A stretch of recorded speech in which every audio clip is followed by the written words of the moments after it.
You see, listening to dendrophilian's line of reasoning, I think his whole line of the whole argument hinges on two important points. The first one is the idea of determinism.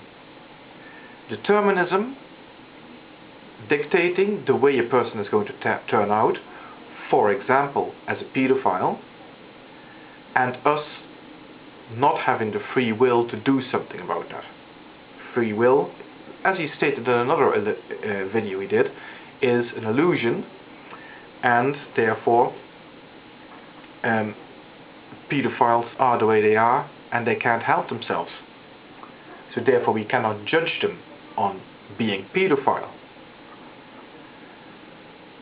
Okay, I disagree with that on two counts. First of all, I don't agree that we don't have free will.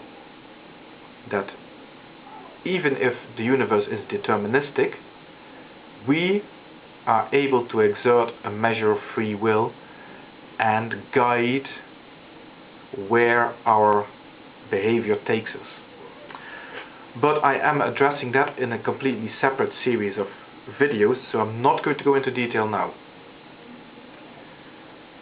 Secondly, and this is more importantly, even if we didn't have free will, we should act as if we did. Because even if we decide to act as if we have free will, and all of that is deterministic and it is actually dictated by laws of physics, just making our molecules in our bodies do what they do, okay, then it was the laws of physics dictating us that we chose not to act on our paedophilia, for example. And that must then therefore have been predetermined. So it makes sense to presume there is free will and to act accordingly, even if underneath it all we know that there isn't any true free will. But what is even more important, I think, is that he's very cleverly glossed over one important fact, and that's this.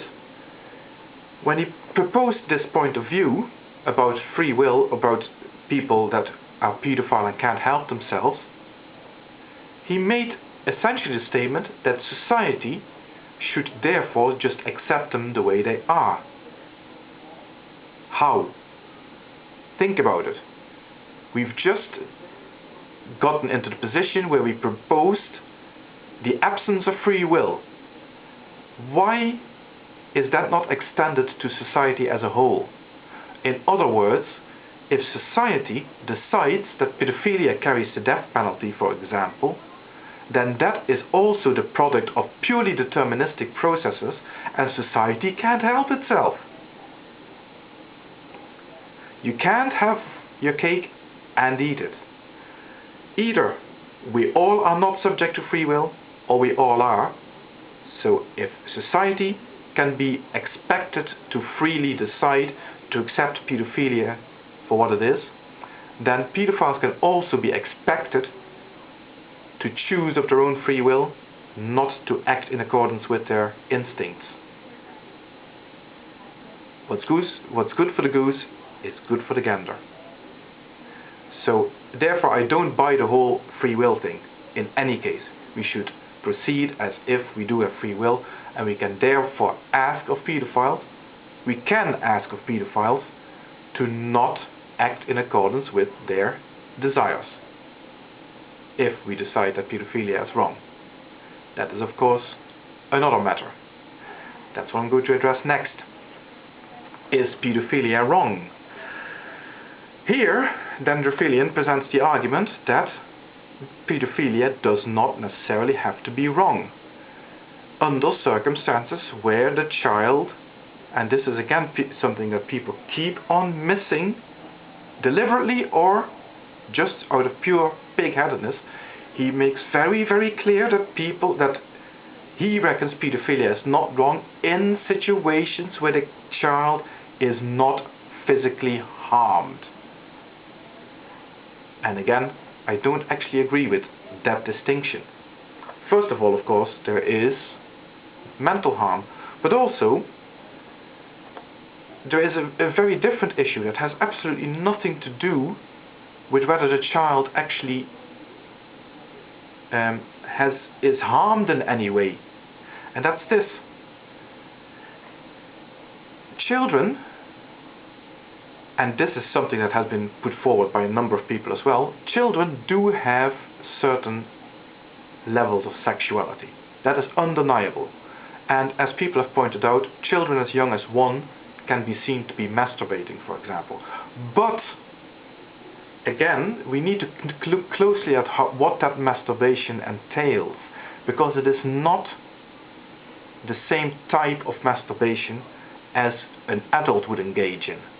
A child does not engage in that sort of behavior out of a desire to reach a climax, for example. What it is more like, and it reminds me of a time when I spent a few weeks in the hospital when I was 15, and I had a fairly large operation on my foot and I was in severe pain afterwards. And I would hold, my genitalia sometimes, purely out of the comfort. For some reason that gives you comfort. And for children that is what it's about. It's a comfort factor. For some reason it gives them a sense of peace or whatever. It is not about fulfilling a desire. So that's one thing. So you can't project that upon a child. The other thing is that a relationship in which an adult uses a young child in order to achieve sexual gratification is a relationship of exploitation. And that is what is essentially wrong with that. It's exploitation. No matter how well-meaning the adult might be, and no matter how gentle, it is still that exploitation that makes it wrong. In the same way that, for example, a benevolent plantation owner who never whipped his slave was still a slave owner and was still exploiting people. That is why pedophilia is fundamentally wrong. Not in the sense that the hysterics put forward of, oh, they're all animals and monsters and so on. No, okay, fair enough. They are people who might even deserve a little bit of our sympathy, but they can still be expected to rein in their desires and not act on them, because in order to act on them they would have to exploit a child, whether they harm it or not. And that is why I think pedophilia is wrong, essentially. And that is the basis of my argument against dendrophilian. But dendrophilian as a person, I have learned to respect, and kudos to you.